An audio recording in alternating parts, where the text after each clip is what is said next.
And I saw the game plan, a very rough scheme of the game, and I was amazed at how difficult it was, and yet at the same time how much fun it was to play.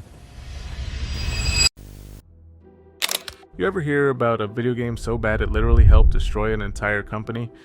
I'm not talking about just any game. I'm talking about ET, the extraterrestrial for the Atari 2600, a game so infamous that people thought millions of copies were buried in the desert.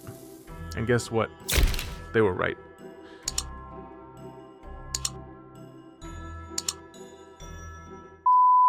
But here's the thing, Atari didn't go from $2 billion gaming giant to a total disaster overnight. It was a mix of corporate greed, rushed games, market saturation, and a total gaming crash. And ET? It was just the final nail in the coffin. So today, let's break down the real story of how Atari went from being the king of gaming to a company that killed its own industry. And it's called Once Upon Atari. Before Xbox, before PlayStation, before Nintendo, there was Atari. Atari was founded in 1972 by Nolan Bushnell, a guy who basically turned video games from a niche experiment into a billion-dollar industry.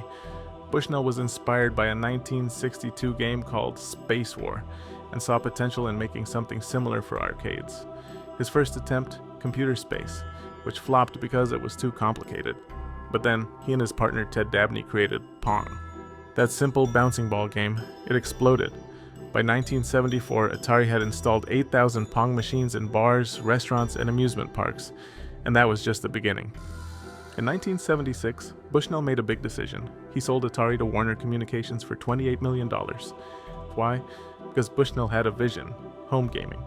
Atari was working on a new console, the Atari 2600, which used cartridges instead of built-in games. The Atari 2600. Now with its new exciting games at a new low price. This meant players could buy new games without buying a whole new console, a revolutionary idea. But here's the catch. Warner Communications wasn't in it for the love of gaming. They wanted profits. So instead of focusing on great games, they poured money into marketing, and it worked. By 1982, the Atari 2600 had sold 10 million units. Atari was making $2 billion a year, the fastest growing company in US history at the time. But Atari had a problem. It wanted complete control over its games. See, back then, programmers at Atari didn't get credit for their work. They were just anonymous workers cranking out hits. That didn't sit well with some of them. So in 1979, a group of ex-Atari developers, including David Crane, left to start Activision, the first ever third-party game company. And that changed everything. Activision proved that anyone could make games for the Atari 2600, not just Atari. Soon, other companies started doing the same. By 1982, there were hundreds of companies making games for the Atari 2600, and not all of them were good.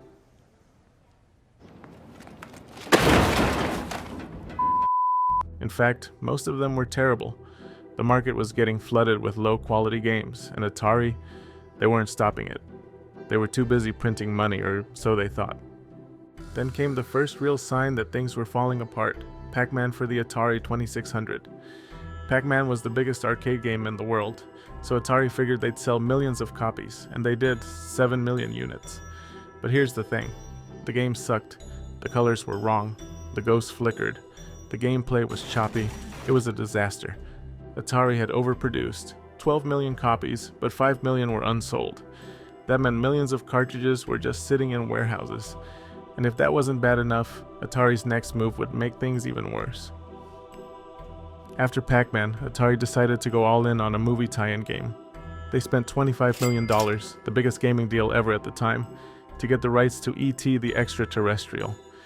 Then they gave one guy just 6 weeks to make the game. That guy was Howard Scott Warshaw, one of Atari's best programmers. And to be fair, he tried, but with only 6 weeks, he didn't stand a chance. The game was released, and it was unplayable. You kept falling into pits you couldn't escape from. It was confusing, frustrating, and most importantly, not fun. Atari made 5 million copies. They only sold 1.5 million. The rest, left to rot. But here's the thing, ET wasn't the only problem. By 1983, the video game market was collapsing. There were too many bad games, too many consoles, and customers were losing trust in gaming. At the same time, personal computers were getting cheaper. People realized they could buy a PC, which could play games and do work instead of just a game console. Retailers were stuck with millions of unsold Atari cartridges. Prices dropped, profits vanished, and the industry went into freefall. In December 1982, Atari's earnings report shocked investors. Their stock crashed. Warner Communications lost $1.2 billion, and in 1984, they sold Atari off in pieces.